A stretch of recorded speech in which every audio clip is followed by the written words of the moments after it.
الحمد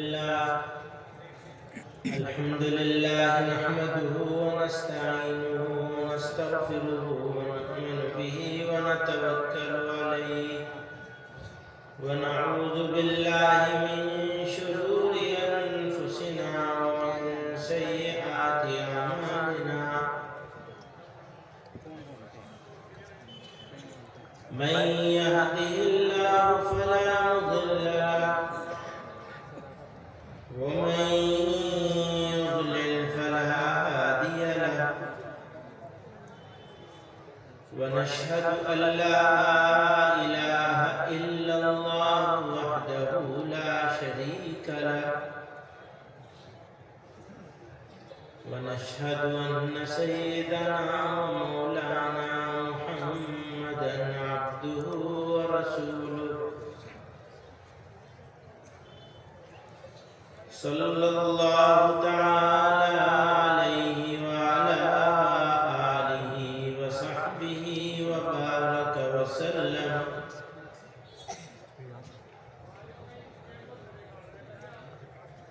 بزرگوں بھائیوں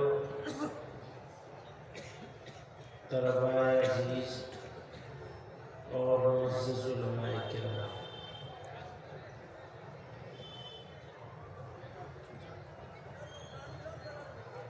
میرے لیے شرف کی بات ہے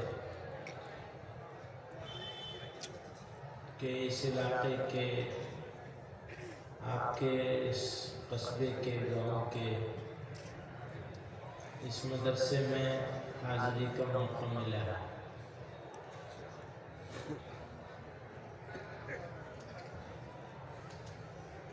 یہاں ہمارا پہلے بھی 2-3 مرتبہ حاضر ہونا ہوا، حاضری ہوئی ہے، اور آپ کے بالکل پڑوس میں ہم لوگوں نے جمعیت علماء ہند کے تحت چلنے والے جمعیت یوتھ کلب کے لیے یوتھ سینٹر بنایا ہے، تو اس کے لیے بھی بارہا آنا ہوا۔ بلکہ میں یہ کہتا ہوں ان سے، مولی صاحب سے، کہ اب تو ہم آپ کے پڑوسی ہو گئے۔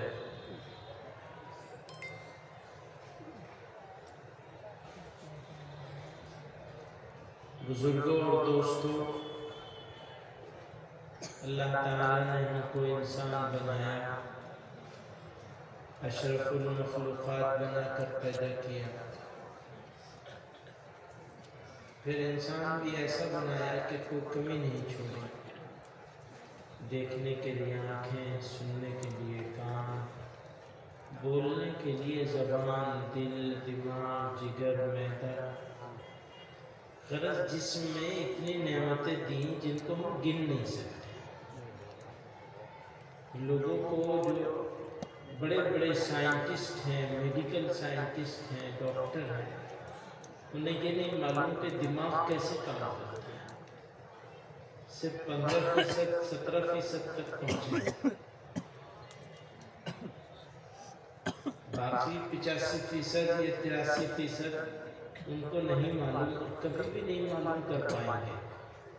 اس لیے کہ اللہ تعالیٰ نے ارشاد فرمایا وَإِن تَعُدُّوا نِعْمَتَ اللَّهِ لَا تُحْصُوهَا، اگر تم اللہ تعالیٰ کی نعمتوں کی گنتی کرنا چاہو تو تم نہیں کر سکتے۔ اللہ نے اعلان فرما دیا ہے کہ تم نعمتوں کی گنتی نہیں کر سکتے۔ یہ تو وہ نعمتیں ہیں جو جسم کے اندر ہیں، دنیا کو ہمارے لیے بنا دیا، سجا دیا۔ یہ رعنائیاں، یہ حسن جمال، یہ آرام راحت، یہ سبزہ، یہ پہاڑ، یہ زمین، یہ ندی، نالے، دریا، ہوا، پانی، تو جس طرح ہمارے جسم کے اندر انگنت نعمتیں عطا فرمائیں، اسی طرح ہمارے اس جسم کے لیے، ہمارے لیے، انسان کے لیے دنیا میں انگنت نعمتیں عطا فرمائیں۔ نہ وہاں گنتی کی جا سکتی ہے، نہ وہاں گنتی کی جا سکتی ہے۔ اتنی نعمتیں دے دی اور فرمایا نبی علیہ السلام نے الدنیا خلقت دنیا تمہارے لیے بنایا گیا. وَإِنَّكُمْ خُلِقْتُمْ لِلْآخِرَةِ، پر تمہیں تو آخرت ہی کے لیے بنایا گیا، دنیا کے لیے نہیں بنایا گیا. اب اگر آدمی یہ سمجھ لے کہ اسے دنیا کے لیے نہیں بلکہ اسے آخرت کے لیے بنایا ہے، تو اس کی منزل، اس کا مقصد، اس کا مقصود، اس کا سب کچھ، اس کی چاہت آخرت ہو جائے گی. اور جس بندے کی چاہت آخرت ہو جائے گی اس کا دل دنیا میں لگے گا ہی نہیں. دنیا میں لگے بھی دل تو لذتوں میں الجھے گا نہیں. اور جب دنیا کی لذتوں میں دل الجھے گا نہیں تو پھر وہ سیدھے راستے پہ رہے گا، صراط مستقیم اس کو مل جائے گی، کیونکہ اسے ہمیشہ آخرت کی فکر ہے. اسے یہ بھی معلوم ہوگا کہ اس کو کیوں پیدا کیا گیا. وَمَا خَلَقْتُ الْجِنَّ وَالْإِنسَ إِلَّا لِيَعْبُدُونَ. تو معلوم ہو جائے گا اسے کہ اس کا آمد کا مقصد کیا ہے، دنیا میں کیوں بھیجا گیا. اس کی طرح نہیں اس نے بابر نے کہا تھا بابر بہش گوش کہ دنیا دوبارہ نہیں، بابر مزے کر لو دنیا دوبارہ ملنے والی نہیں ہے. لیکن یہ نہیں معلوم کہنے والے کو کہ آخرت میں پہنچنے کے بعد پھر کہیں اور کچھ جانے والا ہے، وہ کبھی ختم نہیں ہوگی زندگی. یہ تو معلوم زندگی ہے. اور یہ زندگی بھی کیا ختم ہوتی ہے؟ یہ جسم انسان تھوڑا ہی ہے، یہ جسم انسان نہیں ہے. کیوں بھائی ہم بیٹھے آپ کے سامنے اس جسم کے ساتھ، اگر یہ جسم انسان ہوتا تو مرتے ہی فوراً تو نام چھن جاتا. کہتے ہیں میت رکھی ہوئی ہے. یہ نہیں کوئی کہے گا کہ مولانا محمود مدنی آرام کر رہے ہیں، اور نہ کوئی حضرت جی کہے گا، نہ کوئی اتنے نعرے لگوائے گا، نہ یہ ہوگا نہ وہ ہوگا. وہ زندہ باد کہاں ہو گیا، اب تو بیچارہ مردہ باد ہو گیا ہے نا. جسم میں سے جان گئی تو آدمی گیا، تو معلوم یہ آدمی تھا ہی نہیں. یہ تو اب سڑے گا، گلے گا، پھولے گا، پھٹے گا، مٹی میں مل جائے گا. سب سے پہلے نام چھنتا ہے اور اس کے بعد باقی ساری چیزیں بھی چلی جائیں گی. میت رکھی ہوئی ہے، شور مت مچاؤ، یہاں میت رکھی ہوئی ہے. یہ نہیں کوئی کہتا ابا جان سو گئے، اما جان آرام کر رہی ہیں، کیا آرام خلل ہوگا، آرام میں کیا خلل ہوگا، تو گئے اما جان ابا جان. کیوں؟ اس لیے کہ اصلی انسان تو وہ روح ہے، انسان ہے ہی نہیں. وہ جسم کہاں سے انسان ہو جائے گا؟ انسان تو روح ہے. اس کو اس عالم سے دوسرے عالم میں منتقل کر دیا جائے گا. کہتے ہیں انتقال ہوگا، یعنی ٹرانسفر کر دیا جائے گا. انتقال کا صحیح معنی ہے یہ، بالکل لفظی معنی بھی اور لغوی معنی، اصطلاحی معنی، سب کچھ انتقال کا ہے. ٹرانسفر کرنا، اس عالم سے اس عالم میں ٹرانسفر کر دیا جائے گا. پھر کبھی زندگی ختم نہیں ہوگی. ختم کر لوں گا اپنی ساتھ. آپ سننے کے لیے آئے اور میں سونے کے چکر میں. ہمارا کام ہی کیا ہے، سونے کے علاوہ. تو اس عالم سے اس عالم میں منتقل کر دیا جائے گا. وہ کون ہے؟ وہ روح. جسم انسان نہیں ہے. دھوکے میں ہیں ہم لوگ، جسم کے پیچھے پڑے ہوئے، روح کو بھول گئے. جو اصلی انسان ہے اس کو بھول گئے. روحانی بیماریوں کا علاج ہے. جسمانی بیماری سے زیادہ موت آئے گی، روحانی بیماری سے آخرت خراب ہو جائے گی. اور پھر روحانی بیماریاں انسان کو دنیا میں بھی ذلیل کرتی ہیں. تکبر، حسد، کینہ، بغض، عداوت، دشمنی، غیبت، تہمت، جھوٹ، حرام، یہ ساری کیا ہے؟ روحانی بیماریاں. بھیا ان بیماریوں سے بچو گے تو دنیا میں بھی آرام کی زندگی اور عزت والی زندگی ملے گی. کیوں؟ جو جھوٹ نہیں بولتا. پروردگار عالم نے یہ نظام بنایا ہے کہ اگر وہ مسلمان نہیں بھی ہے اور جھوٹ نہیں بولتا تو اسے دنیا میں عزت مل جاتی ہے. اگر ایمان والا ہے تو دنیا میں بھی عزت ملے گی اور آخرت میں بھی عزت ملے گی. اگر جھوٹ نہیں بولتا ہے، اگر حسد نہیں کرتا ہے تو اپنی آنکھ میں نہیں جلے گا. وہ حسد کرنے والا، حسد کرنے کا مطلب سمجھتے ہو؟ جلنے والا. دوسرے کی اچھائی دیکھ کر دل میں کڑھنے والا، اس کا دل جلنے لگتا ہے. تو حضرت علی کرم اللہ وجہہ نے فرمایا وہ اپنی آگ میں خود ہی جلتا رہتا ہے. اب اس کے بعد وہ حسد کی وجہ سے جناب وہ غیبتیں شروع کرتا ہے اور فلاں کام کرتا ہے، جھوٹے الزام لگاتا ہے، تہمتیں لگاتا ہے،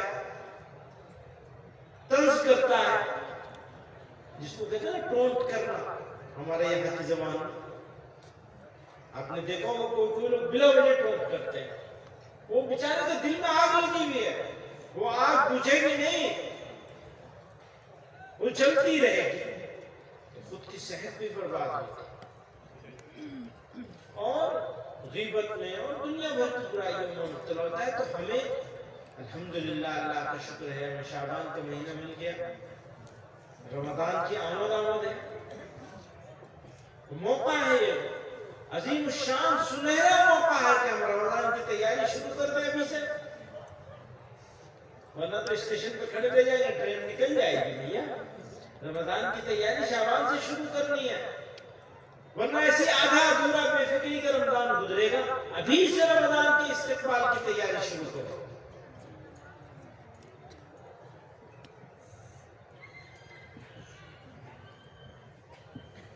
وہ رمضان کی جو تیاری ہم لوگوں کو تیاری کرنے کی بات کرتے ہیں تو زیادہ زور اس پر ہوتا ہے کھانے پینے پر. سارے سال اتنا کھانا نہیں کھایا جاتا جتنا ماشاءاللہ رمضان میں اللہ نے کھلا دیتے ہیں. جو بھوکے رہنے کا زمانہ تھا وہ کھانے میں چلا گیا. میں یہ نہیں کہتا بھوکے رہو، اللہ میں کی نعمت ہے، کھاؤ پیو، لیکن حد میں کھانا چاہیے. روزے کا مقصد فوت نہیں ہونا چاہیے، وہ روزانہ جیسے ہی ہو گیا. اچھا چلو یہ تو ایک پہلو ہے. دوسرا پہلو ہے الحمدللہ اس کی توفیق مسلمانوں کو نصیب ہوتی ہے کہ اکثر مسلمان بہت سارے گناہوں سے اللہ تعالیٰ نے بچا لیتے ہیں رمضان کی وجہ سے. اسے تیاری کرو گے تو ساری چیزوں سے بچنا نصیب ہو جائے گا. کچھ روزے روزانہ نہ صحیح چھوڑ کے 2 5 10 روزے تو رکھو رمضان میں، یہ شعبان میں. یہ ہے تیاری رمضان کی. کچھ قرآن پڑھنا شروع کریں. ہمارے جو بزرگ لوگ، بچوں کو تو الحمدللہ قرآن پڑھایا جا رہا ہے اور جو بچے ہوئے ان کو پڑھانا چاہیے. بہت سارے ہمارے بزرگ، ہمارے نوجوان ساتھی ایسے ہیں جو قرآن پڑھنا جانتے نہیں ہیں، جانتے ہیں تو رفتار نہیں ہے، اچھے سے نہیں پڑھ پاتے.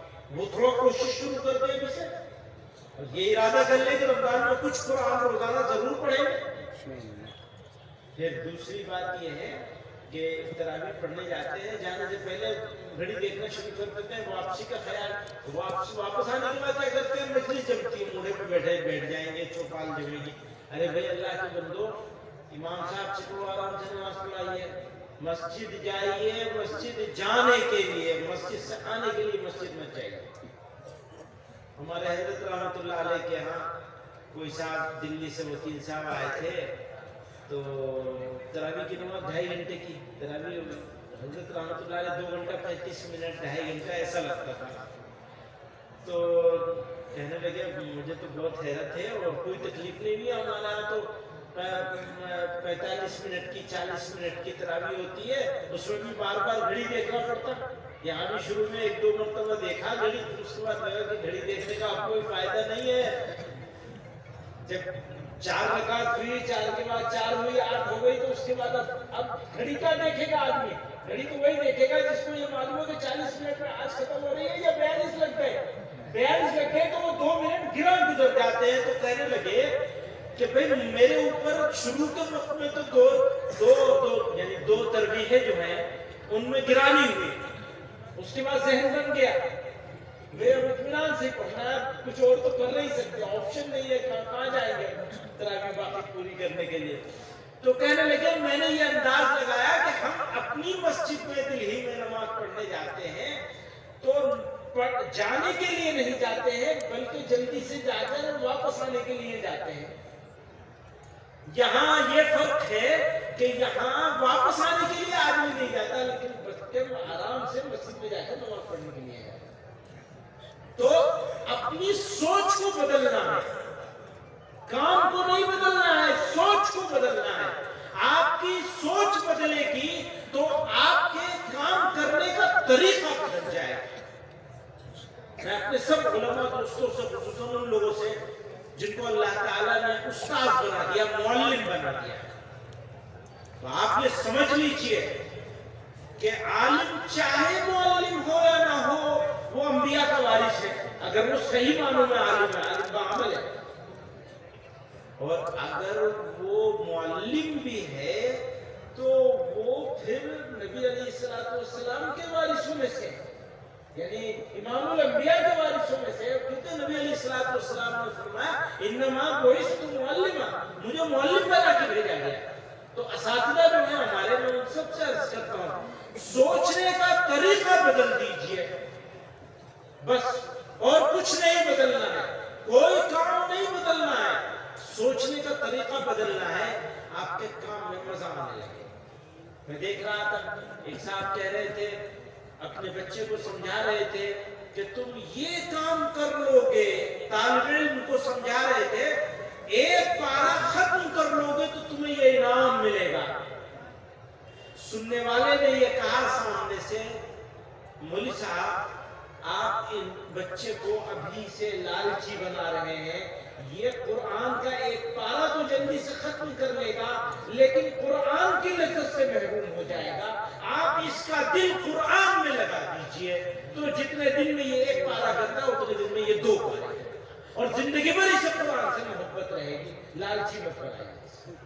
مجھے پسند آئی ہے، میں ہمیشہ یہ کہتا تھا دوستوں سے کہ بچوں کو ترغیب دینی چاہیے، انہوں نے کہا نہ ترغیب دینی چاہیے نہ ترہیب دینی، ترغیب تو بالکل نہیں ہونی چاہیے، ترغیب تو مطلب یہ ڈنڈا نہیں ہونا چاہیے، بچوں کو ڈنڈا نہیں ہونا چاہیے۔ ہمارے ہاں ہمارے تعلق والے جتنے مدارس ہیں ان میں یہ پابندی ہے کہ استاد صاحب جو ہیں وہ اپنے پاس ڈنڈا رکھ بھی نہیں سکتے، اور کسی طالب علم کو زور سے ڈانٹ نہیں سکتے، اگر خفا ہے تو اس سے بات چیت بند کر دیں گے، اگر بولنا بند کر دے استاد اپنے طالب علم سے تو طالب علم پر اس کا جتنا اثر ہوتا ہے اتنا کسی بات پر نہیں۔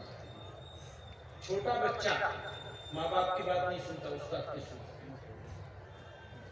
اس کا رول ماڈل ہوتا ہے استاد، اور وہ استاد کے ساتھ اس کا ایک خاص رشتہ ہوتا ہے شروع کے دنوں میں، بعد میں وہ رشتہ سخت ہوتا چلا جاتا ہے، کھچاؤ ہو جاتا ہے۔ وہ وقت ہے بچے کو ون اوور کرنے کا، جیت لینے کا۔ استاد اگر بچے کو جیت لے بس ہو گیا کامیاب۔ ہمارے خواجہ صاحب تھے مرحوم، وہ کہا کرتے تھے کہ استاد کا کمال یہ نہیں ہے کہ بچے کو پڑھا لیا، استاد کا کمال یہ ہے کہ بچے کے اندر پڑھنے کا شوق پیدا ہے، بس باقی کام وہ اللہ نے خود ہی اس سے لے لے گا، خود کر لے گا۔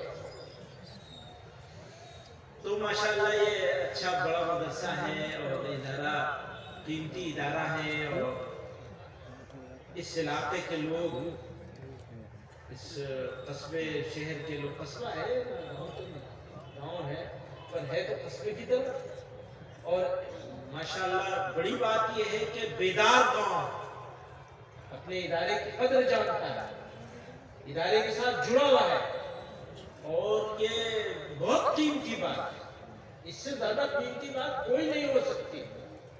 جڑے ہوئے ہیں، اپنے بچے بھی اور ادارے کی ذمہ داری بھی اٹھا رکھی ہے اس علاقے نے ماشاءاللہ۔ تو اللہ تعالیٰ آپ لوگوں کو خوب جزائے خیر دے، آپ کے نسلوں کی ایمان کی حفاظت فرمائے، اور بچوں کو بہترین عالم بنائے، باعمل بنائے، حافظ بنائے، حافظ قرآن بھی بنائے، عامل قرآن بھی بنائے ماشاءاللہ، اور ہم لوگوں کو بھی صحیح طرح سے کام کرنے کی، سب ساتھیوں کو، اس سے ادارے سے جڑے ہوئے لوگوں کو، چاہے ایک مدرسے کا ادارہ ہو، چاہے یوتھ کلب کا ادارہ ہو، چاہے جمعیت ہو، سب کو اللہ تعالیٰ ہم سب لوگوں کو اخلاص کے ساتھ کام کرنے کی توفیق عطا فرمائے۔ وآخر دعوانا